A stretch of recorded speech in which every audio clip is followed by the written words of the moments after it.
Well, welcome, Jennifer. Thank you so much for coming on the podcast today. I really appreciate your time today. Alex, yeah, looking forward to the conversation. That we met earlier this year, and it was at a cardiology conference, and it was predominantly around women's heart health. And I think what's fantastic is, one, you are not only a cardiologist, you're a female cardiologist, which is a rare breed in itself. And you are a cardiologist down in Shepparton, Victoria, and you run Connected Cardiology, don't you, which specialises in cardiac chronic disease management across rural and remote areas.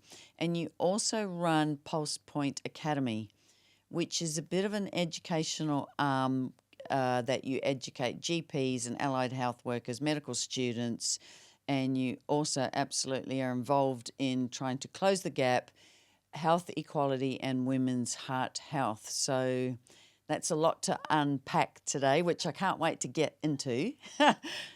But first off, Jennifer, can you tell me what led you to become a cardiologist? Was it always a childhood dream of yours, or? It's interesting. It's an interesting question. I was thinking about that last night and thinking, actually, I think because I actually came from a family that was mainly focused on education. So I was the only doctor in my family. And so I think I was brought up with that really strong education focus. And I think I thought for a long time I'd be a teacher. And then, yeah, it was really only my teens that I decided that I wanted to pursue medicine. Got really interested in the science side of things, but also just, yeah, I'm a bit of a people person. So I guess I thought that would be a good career and be able to, I was very interested in research as well. So I thought, you could do some research with patients as well. So I guess, when I was deciding on my specialty later on, after I'd finished my specialty my physician's exams, I guess I just thought about it, all the different specialties, and I thought it had a great range of ages and a good gender mix of patients, and there was that opportunity for that dynamic aspect with patients having acute coronary syndromes, but also the chronic disease management side, which I guess I became more and more interested in. And also the opportunity to, I think I was quite interested in that equity piece quite early on, because I'd travelled overseas and I'd seen socioeconomic disadvantage in developing countries, for example, with rheumatic heart disease, which obviously also is a significant issue here in Australia, in the Northern Territory in particular. And so I thought, that perhaps I could make the greatest impact by doing cardiology. Early on then that you felt driven and connected and aligned with heart health? Definitely, yeah. So what then led you to open your own practice, Connected Cardiology? So I'd spent some time in education and research, and I guess just at the coalface in my everyday clinics, I was really seeing, so both in metropolitan areas, in the metropolitan setting, but also in regional Victoria where I started visiting, I started to see that there were gaps in the system. So particularly that equity piece around, I'd see patients who are female, particularly coming in to see me. And at that stage, there were probably fewer female cardiologists. And so I tended to see a lot of those patients in the institution I was working at the time. And so I guess I just started to see that they could really face barriers to getting the same treatment, and that they could often be quite distressed by their experience at the time. And there wasn't a great deal of support at that time. We weren't really talking about that issue. And I also guess when I was working in regional Victoria, also just seeing that discrepancy in access to specialty care for cardiology, and also just I also spent some time in the Northern Territory and saw the disadvantage of rheumatic heart disease, really poor outcomes for some of the Aboriginal and Torres Strait Islander communities in that area. And so I guess that I, decided, oh, look, maybe I can just start something different, a bit different, that can start to actually take that equity focus and look at some of those groups and communities that are not receiving that specific focus with disadvantage in mind. So that's why I started Connected Cardiology, really, was just before the pandemic occurred. I thought I will start something that can support women through their heart health journey, try to harness telehealth for the purpose of helping to break down that disadvantage between regional and metro areas in particular. If you started just around 2020 with COVID, you would have started off with a bang doing telehealth, wouldn't you? Actually, yes. So I'd only started seeing my patients about 2 months before the first kind of hint of COVID. And so I hadn't really built my practice at that stage, but it definitely took off after that because I'd actually already researched a lot about video telehealth, and there weren't so many providers set up at that stage. I'd researched and I had it all set up to try to harness the telehealth for the purposes of supporting regional Victoria. So yeah, it just got super busy, super fast, not just supporting regional, but supporting metro patients as well at the time. Yeah.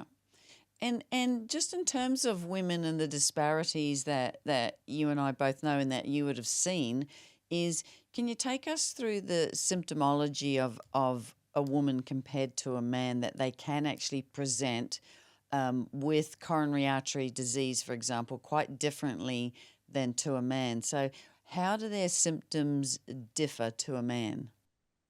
So I suppose that they don't necessarily present with the typical type of that kind of crushing central chest pain. Like if someone's having a heart attack, they may or may not present with that. So a lot of women will present with that. And I guess important to be not dismissing those symptoms in themselves, putting them down to other reasons before thinking about the heart. But also it may present in different ways. So a patient might just be very, very breathless, or they might have discomfort in the upper tummy. They might have discomfort in just the jaw or in the arms, one side or the other or both. Or even just in some instances, not that commonly, but in some instances, just presenting with really serious nausea, for example, or just feeling generally unwell. Which obviously does put up some barriers to diagnosing that. As we both know, that women can have a very delayed presentation, a delayed diagnosis, a delayed treatment as opposed to a man.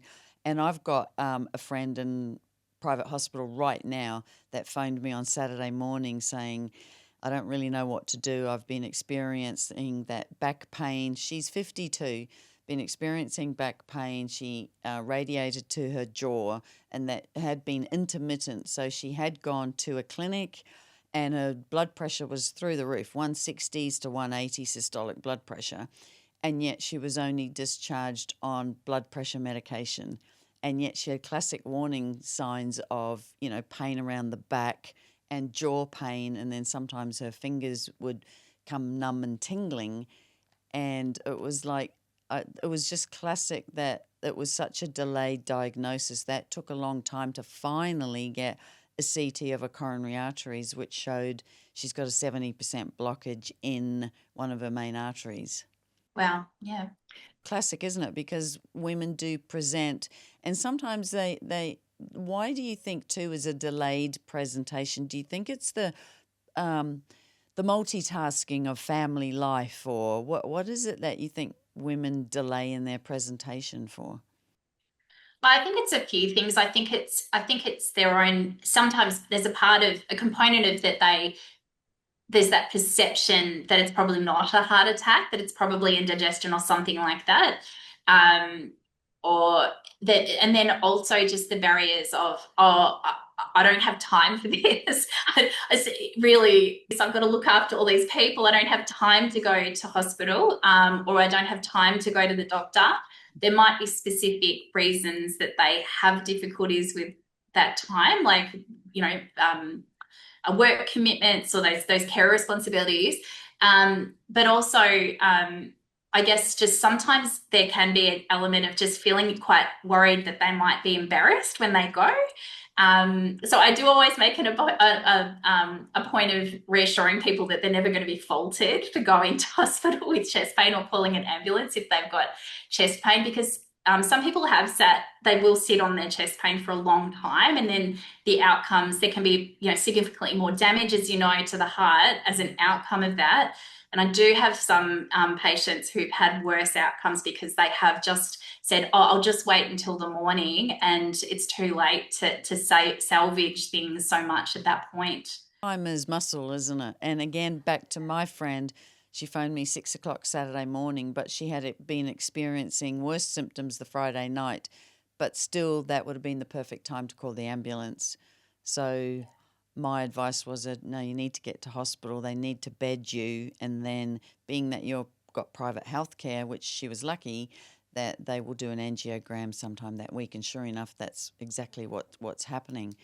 So I think with women, you're absolutely right. We have busy lives. We're mothers, we're wives, we are carers, we do domestic duties, we work, and we just don't have time for it. It's like, this can't possibly be on my schedule.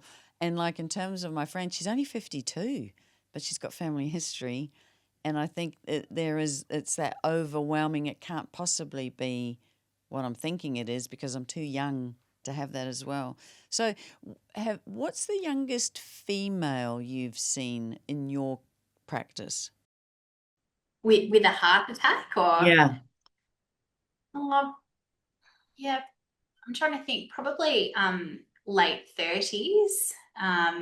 But usually it's been something more specific that like a spontaneous coronary artery dissection to affect someone that age, which is a little bit of a distinct kind of condition, I suppose. And I think I've looked after somebody, I think they were mid-30s, female, but she was of Pacific Islander heritage. But along with that came a lot of smoking and drinking, a high BMI, obesity, and she also had diabetes. So there was a lot of risk factors there that made her present so young. So Jen, can you just explain why predominantly young women don't normally have a heart attack because of their hormone levels? Well, so there is a protective effect of estrogen earlier on in life, which does mean that generally in the earlier time, I mean, this is all very individualized, of course, so it depends on the specific woman, like family history or smoking, all those things.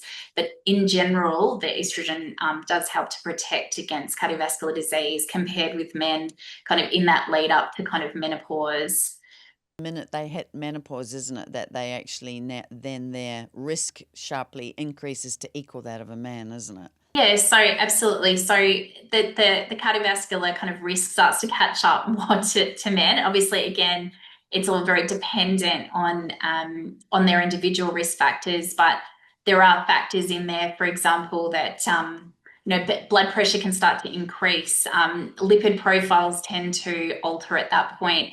Obesity can become more of an issue, and metabolic syndrome, insulin resistance, all of those factors can really start to play more of a role. And even just some of the factors around menopause, like vasomotor, very severe vasomotor symptoms can mean that someone's at a higher risk of cardiovascular events as well. And the definition of what to the audience, what's vasomotor? Yeah, so things like kind of the flushing palpitations type scenario that can come with menopause, those types of symptoms that can be quite severe for some people. You sometimes feel in your heart that little fluttering. Yes, so palpitations, I guess it can be a bit of a range. It can be a bit of a flutter. It can be kind of an isolate, like just a single funny thump. And it's interesting seeing patients over some time about how palpitations can be quite frequent, and they can be quite hormonally influenced. Some people can have it at different times of their menstrual cycle, and certainly just you can tend to see that around menopause, people will start to have more of those symptoms, and it can be really problematic because what is menopause? What's a symptom of menopause versus what is a true rhythm disturbance of the heart, and that can be really difficult. So I guess again, just important, like just like chest pain, not to just be putting it down to, oh, it's just menopause, just always thinking about, oh, could this be something else, and making sure that they are getting the assessments that they need. Palpitations then for a woman, are they benign, or should we be worried about that?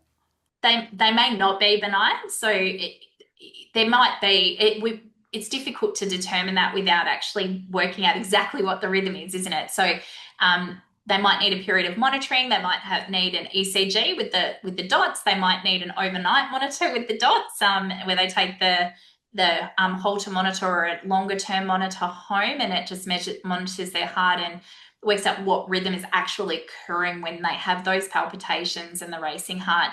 And I suppose some rhythms are relatively benign and others not. So in particular, atrial fibrillation is something that we really need to always be on the lookout for. And I guess it can be, that's a particularly important rhythm to pick up, particularly because of the association with stroke, with a risk of stroke, and the need to assess whether a patient needs, whether that woman needs some blood thinners to actually reduce that risk of stroke.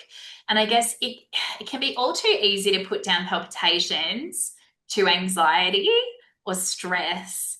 And I see that frequently with women kind of dismissing those types of symptoms as anxiety or stress. And of course, that's something that we can come to saying that maybe if we exclude and we can see that at the time of those palpitations that there's nothing going on, but that's difficult to say without actually further investigating things with testing. Is any palpitation, just go to your GP or go and see a specialist and just get that rhythm interpreted and see exactly what that rhythm is. It's definitely a good approach. So iron deficiency, which are also more common problems for women. So even the palpitations might indicate something else that can be picked up and treated and help with their quality of life and their symptoms. And AF is really still the most common arrhythmia out there, isn't it? And I know in terms of even like after bypass, it's quite normal that even just during bypass or temporarily after bypass grafting, people can go into AF, about 30%, just temporarily. And then hopefully by the time they've discharged, they're back into normal sinus rhythm. Yeah. So in terms of women, now there's a couple of things that are more prevalent in women, and that is, you've mentioned it before, is Takotsubo and SCAD. So can we go into the sort of stress ones that we could, can we talk about Takotsubo first, and what is it and why does it affect women more? Yeah, so Takotsubo is a really fascinating condition.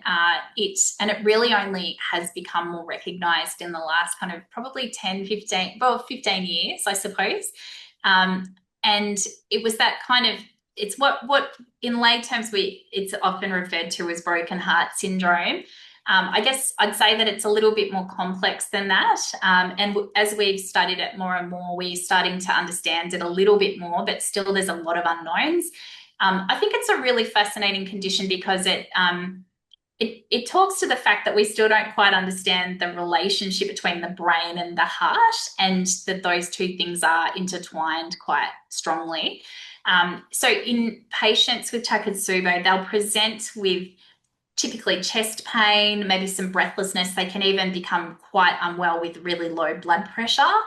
And they will look, for all intents and purposes, like a classic heart attack. So they can have some changes on their electrical trace, the ECG.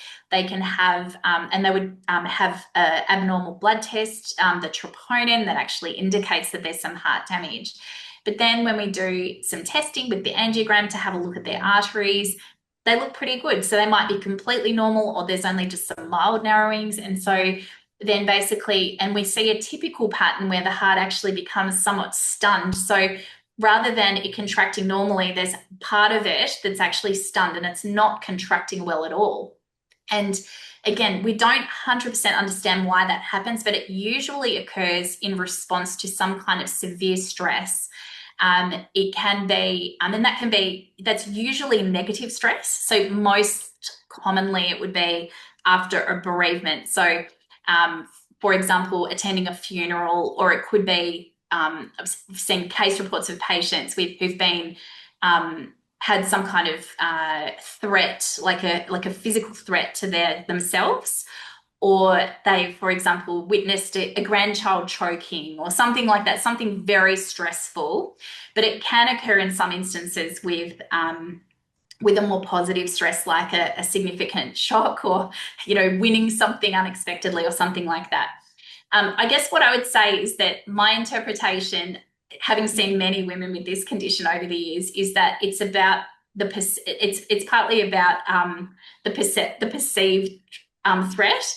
So I've even had someone who's had this condition occur in the context of not a severe stress, but just, you know, a negative comment made about their work ethic by their manager at work, and that has triggered chest pain, and it occurred. So I guess it's dependent on that, but there's probably factors as well that that do make some women more at risk than others. So there are some, it's strongly associated with some conditions, mental health issues like anxiety and depression as well. So those people may be at more risk. Again, we don't fully understand the condition, and mostly this is usually a transient thing that often completely resolves within, say, a week or a couple of weeks, where the pump starts to actually pump well again. That doesn't mean, though, that people don't continue to have some symptoms afterwards. So they can quite commonly have ongoing breathlessness, ongoing palpitations well beyond the event. So initially we used to think that the condition completely resolved and it went away and we didn't need to worry, but actually some people can have ongoing symptoms, but also there is a small risk of relapse. And again, we don't really know clearly how to try to prevent that happening again. And I do have a number of women that I've treated over the years who've had a number of episodes where it's occurred. Yeah, I remember looking after a couple of cases, and one was an elderly woman in a nursing home, and she was asked to play the piano in front of all the residents. And so she got high anxiety. And another lady, she came in and presented with Takotsubo because she was watching State of Origin and yelling so hard because her team was losing and her team lost. And predominantly, yes, it is women, like 70%. And I think the men I've looked after, it's more they have been arguments over a car park or arguments over cutting the hedge between them and the neighbour's property. But yeah, it's interesting, isn't it? Because of that, the way that left ventricle just balloons out and creates that shape of like that octopus jar, hence the name Takotsubo, but that it does remodel itself. But it's interesting what you're saying is that they can, again, relapse. And would you say that would be in a certain time frame, or it could be anywhere? Are they at higher risk if it happens again within 12 months, or do you think the longer that it has remodeled back into normal shape, the better off you are, or...? I don't think we know that. I certainly know there are patients that I've seen. It's interesting, actually, because this condition was only relatively recently recognised. A lot of these patients would have just been discharged home and said, oh, you had something, you probably had coronary artery spasm and your arteries were fine, you need to just go home. But I think that now I have seen patients where they've clearly been documented. They have all the classic features of Takotsubo cardiomyopathy. And you talk to them and there's this kind of vague reference to they had an MI, they had a heart attack 20 years ago. And you talk to them and you think, I think that was another Takotsubo event. So it just wasn't recognized because we didn't have the words or understand the phenomenon at that point. But I think in looking at things, that there's potentially a degree of kind of ongoing issues with microvascular dysfunction or and if we do echo studies, we can see that the pump doesn't 100% necessarily come back towards normal. There are some subtle effects longer term.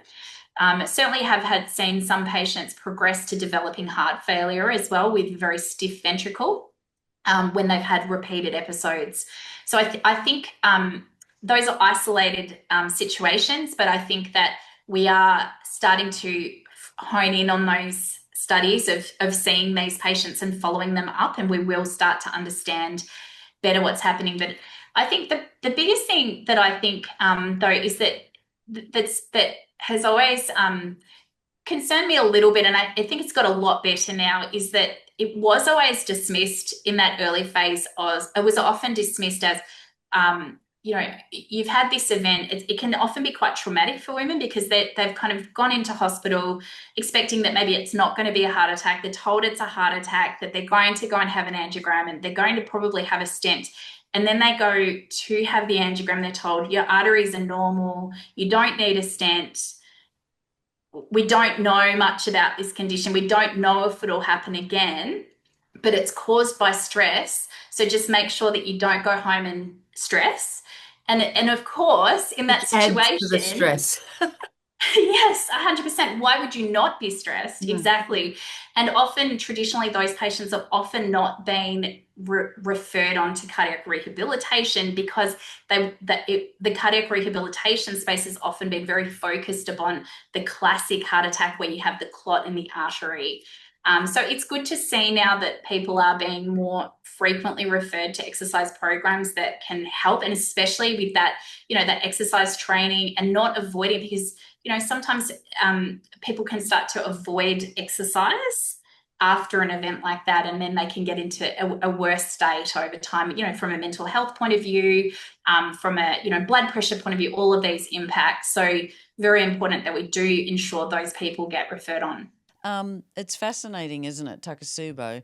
And then there's a second, predominantly women's issue that happens, and it's spontaneous coronary artery disease, or SCAD. And so, can we sort of dive in deeper about what actually is spontaneous coronary artery dissection? Because again, it predominantly affects women of certain criteria. So, can you sort of explain that for us, please, Jen? Yeah, so I guess so spontaneous coronary artery dissection is a different phenomenon again. So again, as you say, predominantly affecting women. So it's actually caused by a tear in the artery where usually blood gets into that and can extend. So there's this big tear going through part of the artery, and it can be a small localized area, or it can be quite an extensive area, and it can even end up cutting off blood supply to the area that blood vessel is supplying in the heart. So again, it usually presents with the same type of, some chest pain. Usually chest pain, and then patient goes and they, again, same thing, they may look like they've got ECG changes, they have an abnormal blood test with the troponin, so looking like a classic heart attack. But when the angiogram is done, that we can see, and it can be subtle, and I guess people are becoming more aware of this as something to really, really hone in on and look for, about whether there's an actual dissection and there's a tear in the artery, rather than the kind of classic, there's a narrowing, there's a clot, it's blocked off the blood supply. Because the way that we treat that is quite distinct.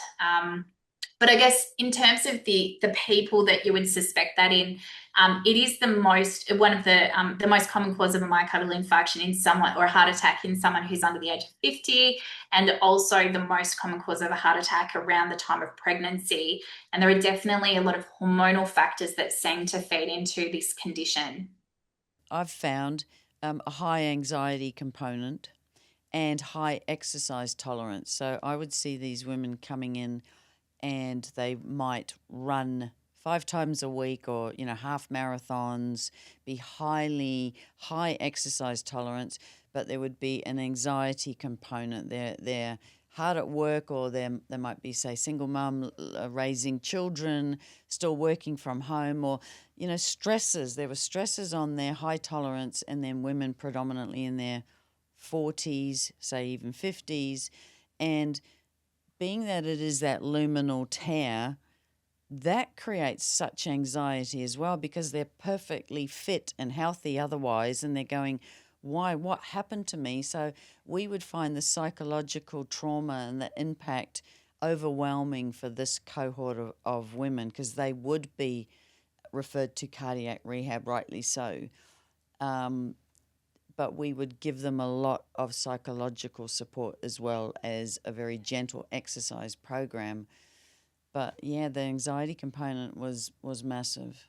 Yeah, and the 100%, and the anxiety about the return to exercise, what's safe, not safe. And what I can see is that there's a lot of anxiety in the patients, but also amongst healthcare professionals, because often the healthcare professionals don't want to push too hard in case there's another event. And so it's very difficult, because again, it has been understudied, and it's great to see that there are some really fantastic registries at play now, that mean that we're seeing more and more people being being happy to participate in being followed up and seeing what types of treatments and things are effective and can help in the longer term. Their anxiety is you're right. They don't know what to do. They don't know how far they can push themselves. They don't know their recovery time frame. And everything just had to be gentle, gentle, gentle, leading up to a little bit of increase each time. But even the psychological impact, they go, okay, well, I can't do that exercise anymore, or I can't. They had to address so many modifiable risk factors in terms of stress, or maybe I remember looking after women and they go, I need to change my job because it's just so stressful. And it really created a lifestyle change that they needed, you know. Additionally, I think that there's quite a high incidence of patients with SCAD having ongoing issues with some chest pain as well afterwards, which then is very difficult because what is abnormal, what's abnormal, what's a muscular pain, and they can become probably a little bit more hyper aware of any kind of sensations in the chest wall as well. And so that's just something that again, just reassuring that, if at the end of the day they're having significant chest pain, they're going to need to call that ambulance and get care early. Because again, people can be worried about going to hospital and being told that, they didn't need to be there. But, again, always reassuring them that that's okay and that's what hospital, what's the emergency department. And sometimes there is just no replacement. There's no replacement for going to the emergency department and being monitored and seeing how they go and doing the ECGs and the different tests that are needed for a period. And do you think the diagnosis of SCADs have increased in the last decade even, or 15 years, because maybe they were also classed as a heart attack back then, but it just wasn't picked up the luminal tear like 30 years ago, do you think? Yeah, that's a really good question. I think it was always regarded as a fairly rare condition, and I think there probably were.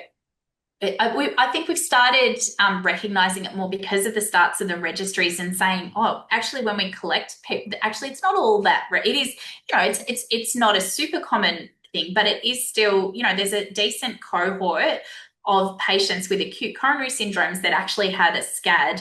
And I think it can be tricky to actually assess. And I think that more and more, as we become more aware of the condition, that the people doing the angiograms, the interventional cardiologists, are looking more and more and being really looking. And there are also some more advanced techniques of actually looking at some of those aspects, looking at it and confirming that diagnosis as well. So that's probably also contributed to some of the imaging techniques contributed to increased detection rates. Okay.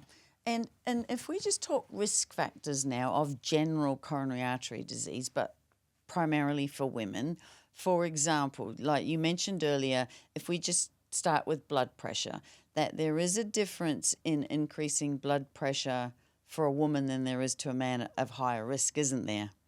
Yeah, so it is associated with a higher risk. And I guess, again, there's starting to be more and more work done to research why that is. And again, there probably are some differences. There's certainly a different trajectory in blood pressure across the lifespan for women. So there's a steeper kind of increase in the blood pressure over time. And also, I guess that the blood pressure can also relate to other issues like preeclampsia, which again, we still don't 100% understand, but is also associated with an earlier risk of stroke and heart attack and heart failure. So all of those things, there's relationships with some of the other kind of conditions that can increase heart disease as well. And I think I when I was with you too, that just a 10 systolic increase in blood pressure means so much more for a woman compared to a man, because is it that our hearts are physically smaller than a man's makes all the difference? So let's say if we were 130 systolic blood pressure is a much higher risk for a woman than it is to a man because of the size of our hearts. Potentially, it's what we're measuring peripherally may actually relate to a higher central kind of aortic blood pressure compared with a man because of the smaller stature, smaller size. And then apparently diabetes. Is there more diabetes in women than men? The other risk factor? I think that there is, and there's also, if a woman has diabetes, it's associated with a higher risk of cardiovascular disease than a man as well. These disparities are just crazy, isn't it? That it's really good. Yeah, that you realize how across the board there's so much more cardiovascular risk actually. Yeah, with all of these different things, the associations. Yeah, it's just crazy, and I'm just so happy that we're highlighting this, Jen. Okay, smoking. Okay, we all know that smoking is damaging, but apparently smoking creates an even greater risk of ischemic heart disease in women than to a man. Now, I don't know, is that truth? Is it fact? Is it myth? And if so, why do you think female smokers are more vulnerable to cardiac disease than a man? So again, there's probably some anatomical differences. So, or at least within the heart, you've got not just the main arteries, you've also got the microcirculation, little tiny blood vessels like capillaries, like the little tiny blood vessels in your fingers. That also occurs in the heart. So, again, it's understudied, but there are definitely differences that women have in that circulation. So potentially with smoking and all of the kind of, damage that it can cause to blood vessels, whether that has a greater impact on women's kind of the dysfunction of those little tiny blood vessels. There are some differences as well in the actual plaque, the cholesterol plaque that builds up in the arteries. There's some differences in how that reacts as well. So whether smoking is having a little bit more of an impact on that. But also, I guess with women, you've also got the potential compounding effect of if they're taking oral contraceptive pill, that can even further exacerbate if they're smoking, have really significantly increased the risk of a heart attack or stroke as well. Okay, exercise. Apparently, exercise, less women meet the Australian guidelines to exercise than men. Yes, so again, an interesting kind of observation. I guess, is it because of women's different responsibilities and trying to kind of manage care responsibilities, work, home responsibilities, all of those different things? There's also lots of different factors, like, for example, hormonal fluctuations, also, a higher rate of anxiety, depression in women as well, greater incidence of things like rheumatoid arthritis that might impact on your exercise capacity. But I guess that from that perspective, I suppose that perhaps we need to be approaching the exercise approach with women who are not the people who are doing the 5K runs or those types of, maybe I guess just really partnering with those women to try to encourage them just to even do a little bit more, and then build on that, working on the sustainability, trying to choose something that they really enjoy, that they love doing and they look forward to. And I think just that the social aspect as well is really important. And again, we know that socialization and being more socially connected can reduce cardiovascular risk. So encouraging people to join things like walking groups or doing, social tennis or whatever it is that they enjoy, or dancing. Line dancing is a big thing here in Shepparton, those types of things where they can connect and get the exercise. It allows the social connection, but it also allows that, has that kind of accountability as well to kind of turn up with someone else and connect. It's for women that struggle, and especially if they got like little children at home and they got strollers and babies in strollers. Even the simplest thing is just to take a walk with your child in a stroller. And because our guidelines are always trying to do 150 minutes per week of increasing your heart rate exercise. But for women that struggle or don't even have that motivation, I think if you can get them together and socialise at the same time, and like you say, line dancing's big here on the Gold Coast too, so any form of dancing. No, but for a woman to try and motivate them is creating that social cohesion with other girlfriends, other mates, and trying to get them all to exercise together, I think is a great idea. I think just it's amazing sometimes when people have care responsibilities, they can get quite ground down and have trouble kind of thinking of solutions and how they can put things in place. So, sometimes we might be doing a stress test or something and would talk to someone about how much activity they're doing. And you can start to talk to them about, with older children, for example, doing the sideways talking, like taking their teenager or something out for a walk, which is at the same time kind of modeling to that teenager that it's important to exercise, but often they'll connect better at that time as well, like with, having a chat with their parent. So I think and then it's amazing how often people will say, oh, well, that's a great idea. That's a great idea. I'm going to start trying that because, I guess things change a lot through your life and your responsibilities change a lot. And just having some of those little tips can help a lot. And I guess the other thing to mention about the exercise in women is that there is some evidence that really just multiple short bouts of more intense exercise can be beneficial. So, for example, multiple short bouts of vigorous activity, things like vacuuming or carrying shopping or walking up a hill or things like that can actually be quite effective and reduce cardiovascular risk as well. So I guess just working with women to really encourage them to meet them where they're at, I suppose, and not expecting them to necessarily suddenly completely change things, but just building up and choosing different things today, I suppose, making that small change today, and then they might feel a little bit better and then they keep doing a bit more, and it can have so many dramatic effects. And I suppose just also emphasizing that it's like medicine, that it's not just a luxury, that it is really just, it is a medicine. It's not just, it has so many effects on blood pressure, on mental health, positive mental health, on all of those things, weight management, and reducing cardiovascular risk. And even just, walking regularly makes such a dramatic difference to cardiovascular risk. That it's great to see things that are, options like local walking groups, and, the Heart Foundation does a lot with walking groups across Australia as well. Now, true or false, this is another statistic that women tend to overeat emotionally more than men.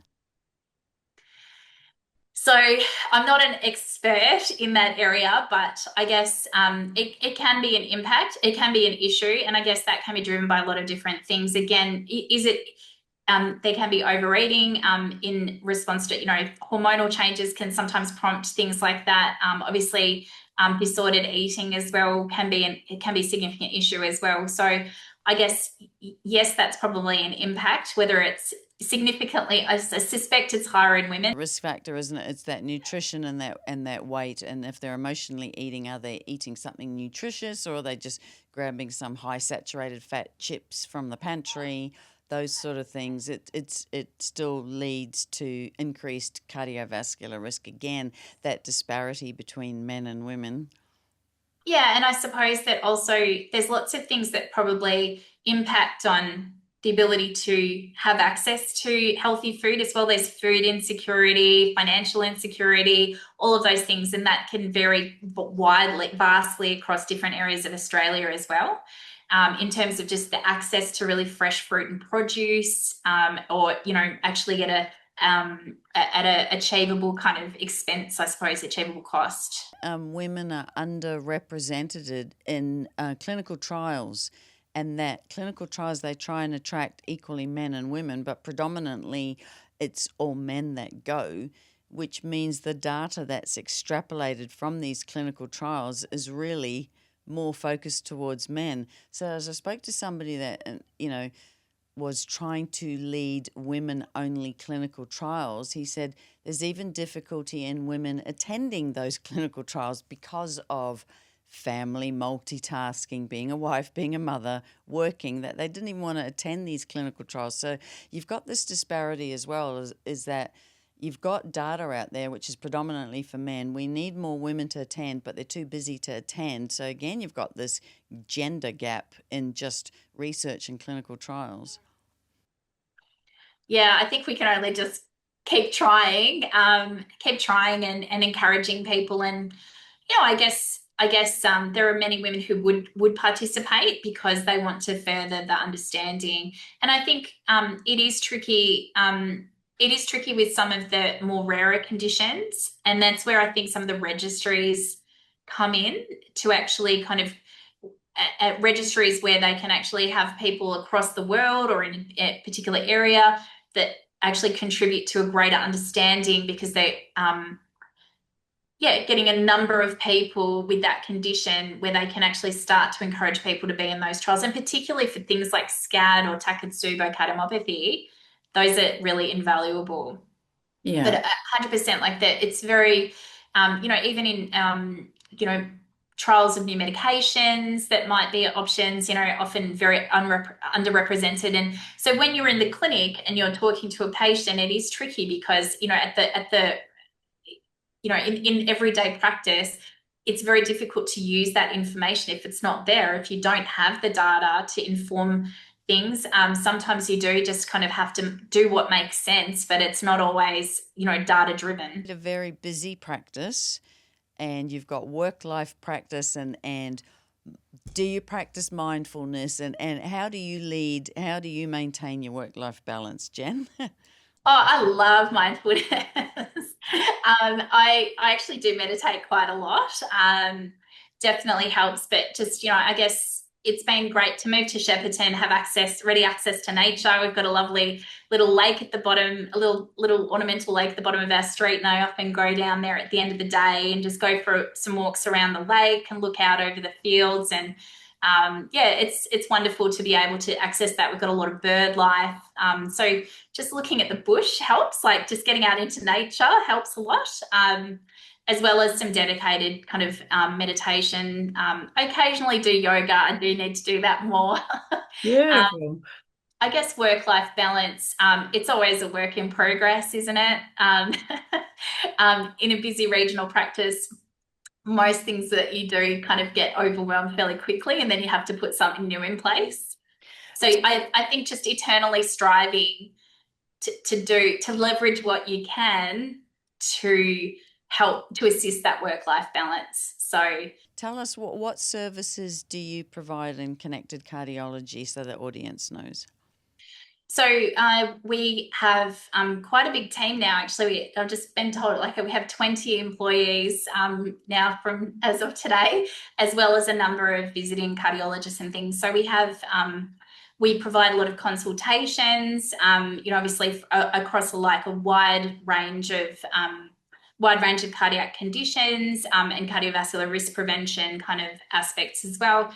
We have, so we do a lot of chronic disease management, and I've set up a very careful kind of nursing structure to actually support that, so that we can provide support to patients in between appointments, because we know that, it's not only just during appointments that patients have issues. And we have nurse practitioners who are providing support to patients. We have visiting cardiologists who provide, so I'm more heart failure and imaging, echocardiography, so ultrasound of the heart, women's cardiovascular health, and then we have visiting cardiologists that provide kind of more the rhythm support and angiogram and valve support as well. It's been fantastic to be able to provide that support to the area, and I think it's been particularly positive to see that the evolution in the women's cardiovascular health and the access that women in the area have to getting advice. And I suppose also we do outreach to lots of the different towns nearby. We provide consultations and also echocardiography services. I did mention that, yes, we do echoes and stress testing and all of the kind of classic testing that you have for the heart in a regional centre. So I get out quite regularly to the country, to the areas that are further out of Shepparton. So we have a hub and spoke model where we have our hub in Shepparton where we provide the majority of services and the more sophisticated tests like stress testing, but then we have a number of different towns up to an hour away where we actually travel to and provide the care, which has been, I think, really invaluable to the patients that live locally and aren't able to travel. Because even for some people, they can't travel an hour, or there might not be any public transport more than once a week or something like that. So we do that, and we also do some support for some of the local Aboriginal health service as well, in both in Mooroopna, which is near Shepparton, and also Echuca. And so, yeah, just trying to provide that kind of culturally appropriate and sensitive care locally. And then you founded Pulse Point Academy too, haven't you? Which is a sort of an educational branch, I think. So fill me in there, Jen. What are you doing there? Well, essentially that was really established because, again, after setting up in regional Victoria and setting up this practice and engaging with outreach and engaging with a lot of the local healthcare professionals and providing education in the area, not just to the general practitioners, but to, the district nurses, the Aboriginal health workers, all of those different really important parts of the healthcare ecosystem. I felt that we actually are making more impact altogether if everyone's kind of upskilled that bit for early detection, because it might be the district nurse that's dressing someone's legs with ulcers and they realize that patient might have heart failure, or the patient who's having chest pain who is recognising the Aboriginal Health Service as needing urgent care and facilitating that pathway. So I guess, we have so many effective treatments for cardiac issues, and so many great preventative treatments, and lifestyle and medicines and devices. And yet we've got to get the patients, we've got to have their awareness, and then we've got to have them to be able to get to their doctor or nurse or whichever health professional sees them. And then it's got to be recognised that they have an issue, to be even referred on for testing and then treated appropriately. So I felt there was a bit of a gap there in that early detection and referring on piece, and I guess providing more care at home, keeping patients well in the community, and doing that really, quite labour intensive piece of work in the community to keep people out of hospital in the first place. So yeah, basically Pulse Point Academy was based on kind of developing really kind of up-to-date and interesting, topics about cardiovascular education, upskilling the whole workforce, so making it actually accessible across Australia, to healthcare professionals across Australia, to try to really make a bigger impact on cardiovascular disease, even reaching to some of the more remote communities in Australia. So that's really what we're striving for. And we've had some really, positive feedback around some of the webinars that we've talked about, some of the social determinants of health, and, I guess more recently, cardiac blues resources and those types of things as well. So I think one of the things that we've been doing is the Women's Heart Health program, the upskilling program. That's been our most popular course by far. And I think that just speaks to the fact that, like you're doing, it's an interesting topic, but one that's just totally imperative for us to all get better informed around, and to recognise women's heart health early, women's heart disease early, coach people to have better lifestyle and prevent cardiovascular disease in the first place, because that's the ultimate aim. So your Pulse Point is really predominantly online, and it's really getting everybody upskilled onto that same level, isn't it? So whether you're in the spoke or the hub, everyone can recognise those symptoms, and therefore the treatment can begin earlier. I think that's a great idea, what you're doing there. Great work. Thanks. Yes. Well, we've got some exciting things coming for next year as well. So yeah, just having had our first year, and we've had lots of feedback about what people want. So yeah, we'll be looking at providing some things a little bit differently next year, which is really exciting too, into 2026. Well, it's been lovely talking to you, and I always have a few little sneaky little questions at the end. So tell us a little bit of a favourite activity or hobby that nobody really knows about that you like doing. I've had anything from cartoons to watching cartoons, or myself, it is actually doing bachata dancing. I just took that up. So there you go, everybody. Everyone knows that. So what's your little hobby? I do quite like doing dabbling a little bit of kind of watercolor botanical painting. I'm not great at it yet, but it's a work in progress, and something that yeah, again, that work-life balance, trying to make a bit more room, intentionally make a bit more room for that. Sounds wonderful. And all in what watercolor is it? Did you say? Watercolor, yeah. So painting, eucalyptus leaves and things like that, and Australian botanical flowers, things like that. I would need paint by numbers, I think. I wouldn't be able to do that freehand. And Jen, how can somebody find you if they want to contact you for either Pulse Point Academy or in terms of connected cardiology? How do they go about finding you? Look, our websites are pretty straightforward. It's just connectedcardiology.com.au and pulsepointacademy.com.au. So easy to just get onto the website, and there's definitely contact us pages there to shoot us an email if needed, or you can call the clinic.